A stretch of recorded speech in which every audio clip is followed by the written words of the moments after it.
The moment he lifted his eyes from the linen-white tablecloth, something inside him cracked, the kind of quiet fracture that makes the world tilt without warning, because standing there with a tray trembling in her hands was not a stranger, but a memory he had buried under years of wealth, ambition, and carefully managed forgetting. And in that instant, he felt the uncomfortable question pressing against his chest.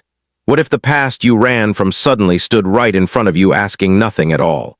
The restaurant in Manhattan glowed with polished wood and soft jazz, the kind of place where success felt permanent and mistakes felt distant. And yet for Nathaniel Wright, a billionaire whose name appeared regularly in business magazines, the room suddenly felt too small, too loud, too alive.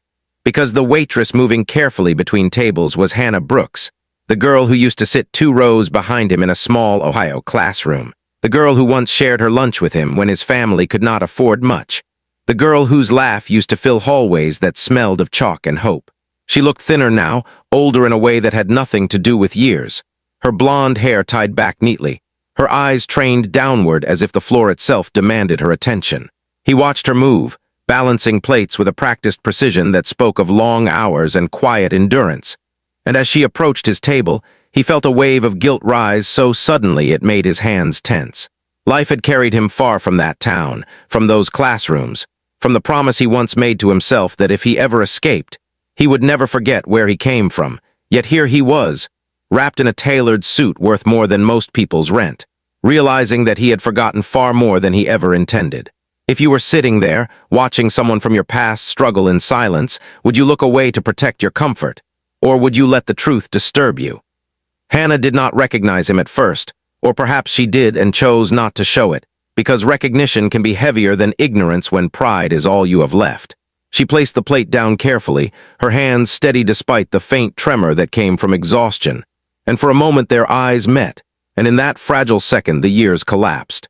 Nathaniel saw the flicker of surprise, followed by something harder to read, maybe embarrassment, maybe resignation, maybe the quiet acceptance that life does not treat everyone the same.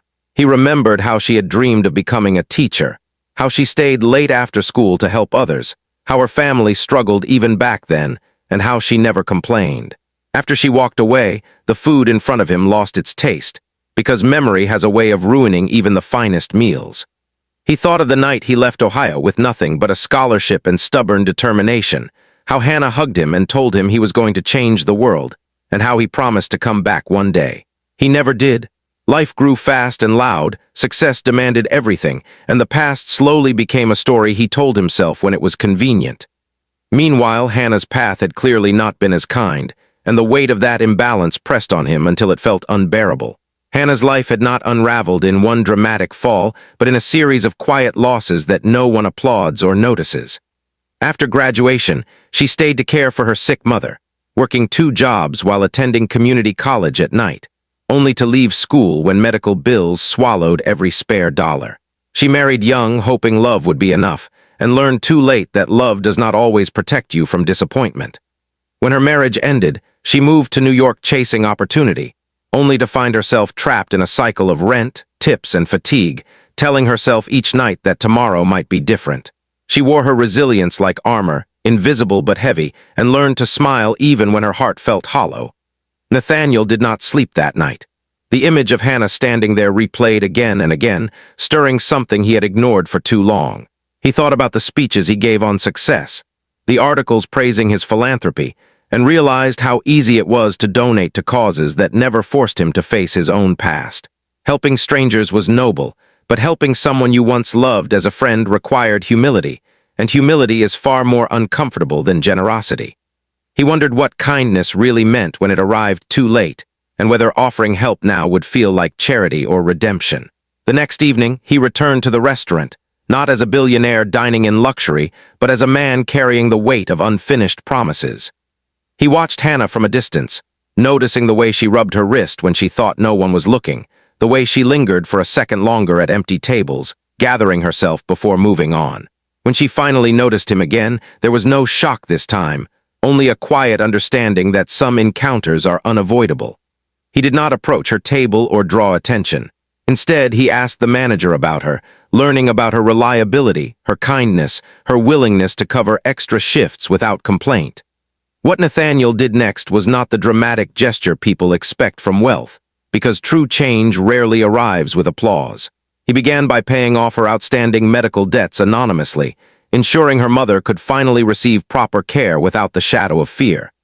He arranged for her to receive a scholarship through one of his foundations, structured carefully so it felt earned, not handed down, giving her the chance to return to school and finish the education she once abandoned.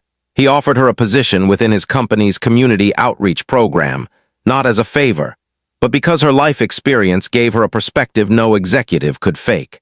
When Hannah discovered the truth, it did not feel like a fairy tale, but like a complicated mix of gratitude and grief for the years already lost. Accepting help meant admitting how hard things had been, and that vulnerability scared her more than poverty ever did. Yet slowly, day by day, she allowed herself to hope again. She returned to school, her confidence growing alongside her sense of purpose, and found herself helping others navigate the same struggles she once faced alone. The waitress apron was replaced with textbooks and long evenings of study, and though the road ahead was still challenging, it finally felt like it was leading somewhere. For Nathaniel, the change was just as profound. Watching Hannah rebuild her life forced him to confront the parts of himself that success had numbed. He began visiting his hometown again, investing not just money but time, listening to stories, acknowledging pain, and understanding that impact is measured not by headlines, but by lives quietly transformed. The boy who once left with nothing learned that returning does not diminish achievement, it completes it.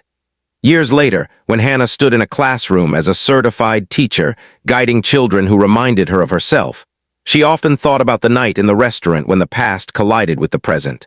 Not because of the money or the opportunity, but because someone finally saw her, not as a failure or a footnote, but as a person worth remembering. And Nathaniel, watching from a distance, understood that the most shocking thing he ever did was not changing her life, but allowing the moment to change his own. Before this story ends, take a moment and ask yourself, if you suddenly met someone from your past still fighting a battle you escaped, what would you do with that chance?